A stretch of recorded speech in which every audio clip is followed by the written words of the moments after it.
जी नाज़रीन, जैसे कि आप जानते हैं कि टैलेंटेड लोगों को हम आप तक लेकर आते हैं और स्पेशली जिनमें जो है वो गट्स होते हैं क्रिएटिव आर्ट वर्क के हवाले से। जैसे कि आपको मेरे बैक व्यू से भी नज़र आ रहा होगा कितना एलिगेंट, और देख कर ही ना आपको ना एक रिच फ्रेम आपको नज़र आ रहा होगा मेरे बैकग्राउंड पे। सो वो शख्सियत जो है वो मेरे साथ खड़ी हैं, फैसल साहब, और फैसल साहब को मैं अपने प्रोग्राम में वेलकम करना चाहूँगा। फैसल साहब, यकीनन जितने भी लोग जो कि इस वक्त हमारा ये वीलॉग देख रहे हैं और स्पेशली ये वीडियो देख रहे हैं उनको अंदाज़ा हो गया होगा। अभी हम थोड़ा सा आपको क्विक वॉक एंड राउंड भी आपको एक विज़िट कराएंगे फैसल साहब के साथ कि उन्होंने किस तरह से अपने जो वर्क है क्रिएटिव आर्ट वर्क जो है वो इस तरह से जो है वो प्रेजेंट किया है। So first of all welcome करना चाहूँगा और कॉन्ग्रेट्स करना चाहूँगा। I have been doing it for few years but not as a commercial basis के ऊपर, सो फ्रेंड्स के लिए ही करते रहते हैं। So now more and more friends have started to admire, so one of the first ones with so many friends have come up to admire the paintings. Okay, so Faisal साहब मुझे ये बताइएगा, how you come up with this idea कि यार मुझे जो है वो ये करना चाहिए, क्योंकि हम लोग देखते हैं आजकल नफ्सा नफ्सी का आलम है, इतनी बिजी शेड्यूल में से टाइम निकाल कर और अपने जहन को यकसुई से इस आर्ट वर्क में जो है इंडल्ज करना और अपने हाथों की उससे जो है फ़न ख़त्ताती को बुरे कार लाते हुए ये सारी चीज़ें बनाना।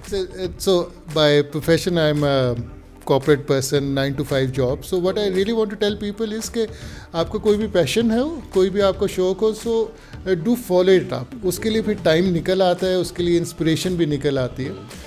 सो इट इज़, इसके पीछे कोई थॉट प्रोसेस नहीं होता, सिर्फ ये है कि बहुत ज़रूरी है कि आपको किसी चीज़ का शौक़ हो, पैशन हो, उसको फॉलो ज़रूर करें। वो ऑटोमेटिकली फिर उसके अंदर निखार खुद ही आता जाता है, फिर उसके अंदर खुद ही आप टाइम निकाल लेते हैं, खुद ही फिर उसके लिए आपकी जो आपकी लोगों की जो एप्रिसिएशन होता है वो भी खुद ही आना शुरू हो जाती है। बिल्कुल।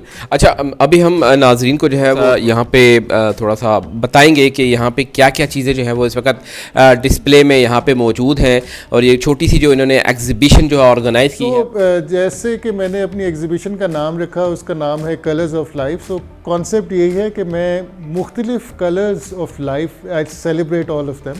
सो if you go to any exhibition it is usually one dimensional, वो कोई एक चीज़ बना रहे होते हैं, but if you look at this wall this is only dedicated to the calligraphies. सो ये कैलीग्राफी सिर्फ नहीं है, मैंने यहाँ पे कैलीग्राफीज़ की हुई हैं। अगर आप आगे आएँ तो this is old Lahore, one of my very favorite subjects, Masjid Wazir Khan is here.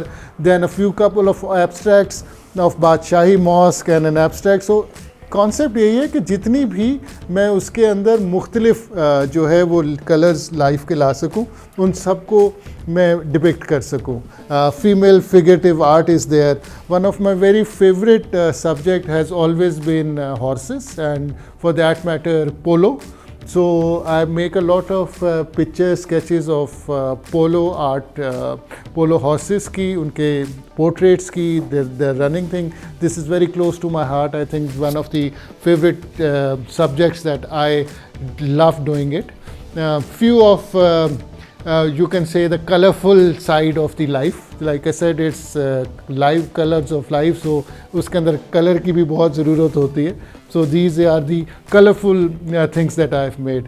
कुछ और अगर हम आए तो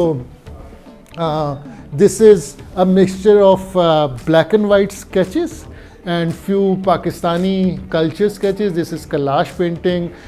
These are figurative arts which is ink, Indian ink के अंदर भी है और pencil sketches के अंदर भी है. I love doing black and whites and I love poetry. So there is Faiz Ahmed Faiz, there is Ahmed Faraz, then there is a dedication to a figurative art painting which depicts the different modes of somebody looking for something in life. अगर हम देखते हैं तो फिर then I like these blue color mosque pictures. So this is a series I did in oranges and blues. This is also old Lahore, more towards the Masjid Wazir Mosque. So if you look into it, तो उसके अंदर आपको नज़र आएगा कि it is not one dimensional, has all the sides of the life, anything from calligraphies to figurative to polo art to black and whites to very colorful female arts. So that's how what I see life.